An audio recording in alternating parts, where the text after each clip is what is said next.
each of these posters is just another idea. And you might think, well, I'm not going to teach all of these to my child. Of course not. But I'm sharing with you different ideas. And you might pick certain individual posters or concepts that you might want to talk about with your family around the dinner table or make a plan for. So I hope that you'll take away at least one, if not two or three, really powerful ideas that you can use with your family and share with friends as well. The next concept we have is called rise above. Rise above. And rising above what? Well, rising above our pain, rising above our challenges.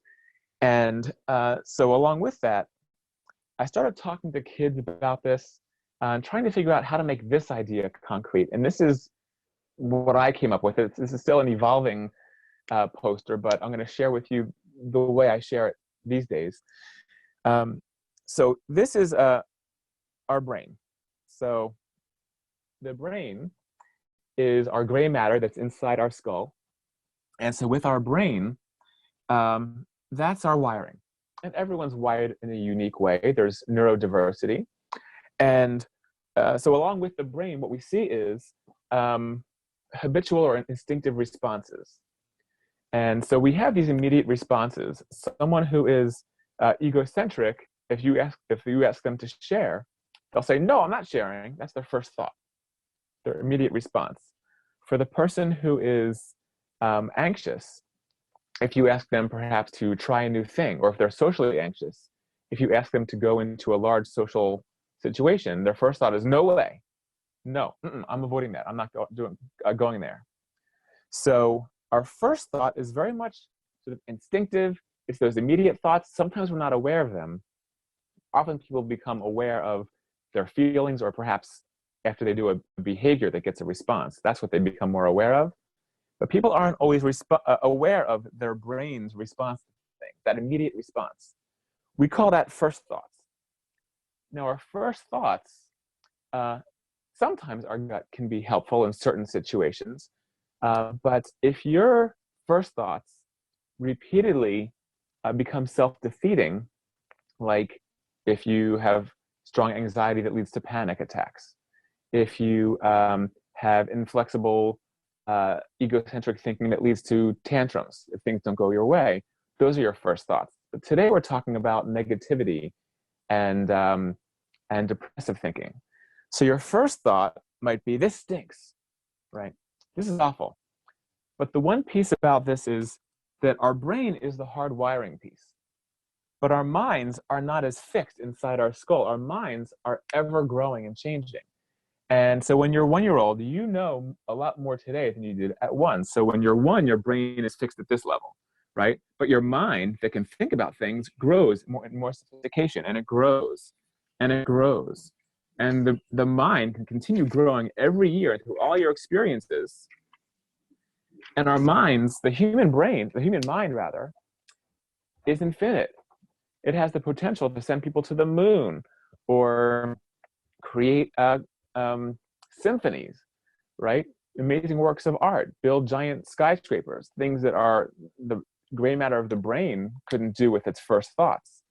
These are all second thoughts. All these enhancements, all the ways that we've developed to understand the world, to rationalize, to plan, that's the ability of the human brain, the human mind rather, that is beyond the limits of simply our gray matter.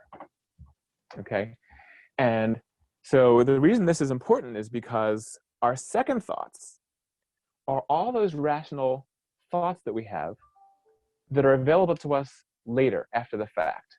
And this was, borne out in all of my work with kids over the years where, perhaps they had a meltdown, they had a tantrum, or something happened to them during the week, between therapy sessions. They come into therapy, and then we have this brilliant, very rational conversation about it. And I asked the child, well, what could you do? What could you have done differently instead? And the child brilliantly has all the answers.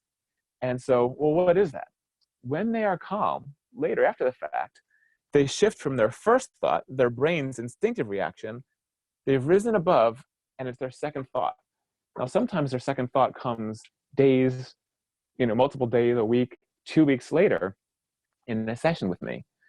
But I think one of the goals of therapy and the goals of growing up for everyone is to gradually move second thoughts closer and closer and closer to first thoughts until we're actually using our rational mind in real time. And so if you see your child or hear your child starting to say some instinctive response that I've mentioned, whether it's anger, anxiety, or in this case, negativity and depression, you can say, ooh, that might be a first thought. Can you rise above? What would be another way to think about it? What would be another way to understand the situation? Can you think again? So some of your prompts could be, can you think again? What would be a second thought about this? I heard your first thought. I got it. That's your first thought. What else could you think? What's another way to think about this? So first thought, second thought, rise above. Can you use your mind to second guess your brain? And do we have to believe everything that our brain tells us? Because our mind actually is a lot wiser than those first thoughts.